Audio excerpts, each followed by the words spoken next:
حیدرآباد کے تاریخی، تہذیبی اور ثقافتی ورثے کے تحفظ کے ساتھ اسے عالمی سطح پر نمایاں کرنے اور دنیا کے مختلف ممالک سے حیدرآباد آنے والے سیاحوں کو اس ورثے سے متعلق معلومات کی فراہمی کے عزائم کے ساتھ آغا خاں ٹرسٹ فار کلچر نے حکومت تلنگانہ اور Quli Qutb Shah urban development authority کے ساتھ ایک معاہدہ کیا ہے، جس کے تحت قطب شاہی ہیریٹیج پارک میں واقع 500 سالہ قدیم تاریخی عمارتوں کی عظمت کو بحال کرنے، اس کے باغات کو دوبارہ سرسبز و شاداب کرنے کے پروجیکٹ کی تکمیل کی جائے گی۔ یہی نہیں بلکہ قطب شاہی ہیریٹیج پارک میں انڈر گراؤنڈ میوزیم بھی قائم کیا جا رہا ہے، جس میں وہ تمام تاریخی نوعیت کے نوادرات کو سیاحوں، اسکالرس کے علاوہ شوقین افراد کے لیے نمائش کے لیے رکھا جائے گا۔ گنبدان قطب شاہی فن تعمیر کے شاہکار ہیں۔ گزشتہ 500 برس کے دوران موسمی اثرات کے علاوہ نگہداشت میں کوتاہی کی وجہ سے ان تاریخی عمارتوں کی مختلف اشیاء کو نقصان پہنچا، جنہیں دوبارہ اس کی حالت میں اصلی حالت میں لانا مشکل ہے، انہیں اس میوزیم میں رکھا جا رہا ہے۔ یہ بات آغا خان ٹرسٹ فار کلچر کے چیف ایگزیکٹو رتیش نندا نے بتائی۔ میڈیا نمائندوں کو پروجیکٹ کی تفصیلات اور مختلف تاریخی مقامات کے معائنے کے بعد انہوں نے بتایا کہ یہ میوزیم اپنی نوعیت کا منفرد ہوگا، جس میں اس بات کی کوشش کی گئی ہے کہ قطب شاہی دور کی یاد دلائی جائے۔ مثال کے طور پر اگر 500 برس پہلے قطب شاہی حکمرانوں نے جس قسم کے پاپوش کھڑا میں پہنے ہوں گے، اسی قسم کی اشیاء کو رکھا جائے گا۔ اس کے لیے قطب شاہی دور کی شاعری، تاریخی واقعات اور کتابوں کے حوالے سے مدد لی جا رہی ہے۔ میرا نام رتیش ہے، میں آغا خان ٹرسٹ فار کلچر کے لیے کام کرتا ہوں۔ سجاد صاحب سے تو آپ سب لوگ واقف ہیں، حیدرآباد ہیریٹیج کی سب سے امپورٹنٹ پرسنالٹی ہیں۔ آج ہم لوگ گھومیں ادھر قطب شاہی ٹومز میں، جہاں ہم 2013 جنوری سے مرمت کا کام کر رہے ہیں۔ ادھر سارے جو 100 کے قریب مونیومنٹ ہیں، تو 60 کے قریب مونیومنٹ پہ کام ختم ہو چکا ہے۔ یہ اسی، چاہے وہ مقبرے ہوں یا باولیاں ہوں یا گارڈن پویلینز ہوں، باغ ہوں، وہی مٹیریل استعمال کر کے جو 16ویں شتابدی میں کام کیا تھا سنگ اور چونے کے لے کے، یہ 2024 تک پورا کام ہماری امید ہے ختم ہو جائے گا۔ اور تب جب یہ ہو جائے گا تو یہ ایک ایسی سائٹ ہے جو ہندوستان میں سب سے امپورٹنٹ ٹورزم سائٹ بننے کی پوٹینشیل رکھتی ہے۔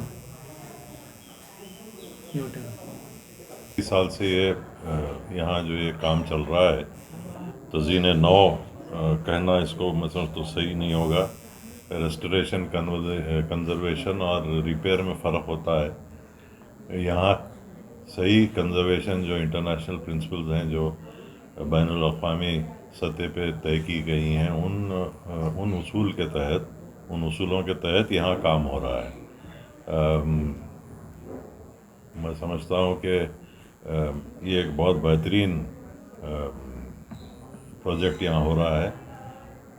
اس کے آثار آپ کو جو ہے صرف یہیں نہیں بلکہ پورے شہر پہ نظر آئیں گے۔ میری امید ہے کہ یہاں جو کام ہو رہا ہے یہ بینچ مارک ہوگا۔ اس کو دیکھ کے اور بھی لوگ جو ہے یہ سمجھیں گے کہ ایسے کام ہو سکتے ہیں۔ ابھی تک روایتاً ہمارے یہاں یہ ہوتا رہا ہے کہ عام طور پہ آثار قدیمہ بھی ایک زمانے میں یہ کہتا تھا کہ اب بہت مشکل ہے پرانی عمارتوں کو اسی طرح ان کی مرمت کریں جیسے کہ وہ بنائے گئے تھے، جن میٹیریل سے وہ بنائے گئے تھے، بہت مشکل ہے، چونا نہیں ملتا، گچی نہیں ملتی۔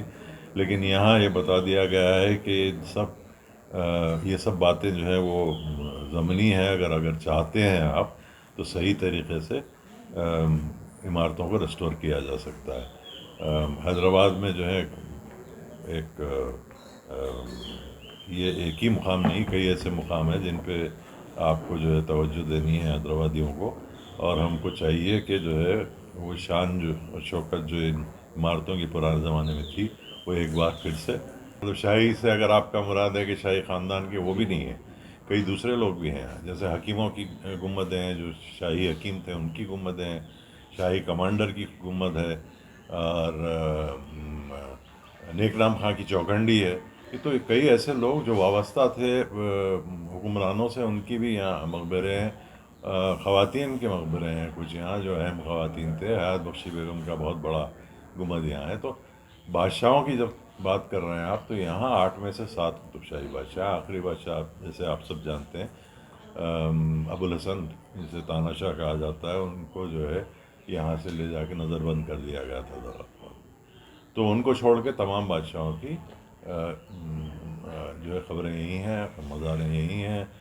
بڑی چھوٹی الگ بات ہے، وہ تو جو ہے کئی اس میں وجوہات ہیں بڑے، لیکن یہ ہے کہ میں سمجھتا ہوں اسکیل کے اعتبار سے ابراہیم کے زمانے سے اسکیل ریپڈلی بڑھتا گیا. شروع میں تو سلطان قلی قطب الملک وہ خود بہت ہی سیدھے سادے آدمی تھے، سب سے زیادہ طویل انہوں نے حکومت کی، مگر ان کو یہ احساس تھا کہ میں گورنر ہوں، طرفدار تلنگ ہوں، اور میں یہاں کا حاکم نہیں ہوں. اس کے بعد کے جو دو بادشاہ ہیں، جمشید اور سبحان، جمشید 7 سال اس نے حکومت کی، سبحان تو 10 ہی مہینے کی حکومت کی. ان لوگوں نے اپنے آپ کو سلطان ضرور کہا ہے، لیکن یہ اتنی زیادہ عرصے تک نہیں رہے، اور جو حالات بھی میں سمجھتا ہوں کچھ ایسے سازگار نہیں تھے. ابراہیم کے آتے آتے ہمارے قطب شاہی دور کا جو ہے عروج آپ کے سامنے آتا ہے.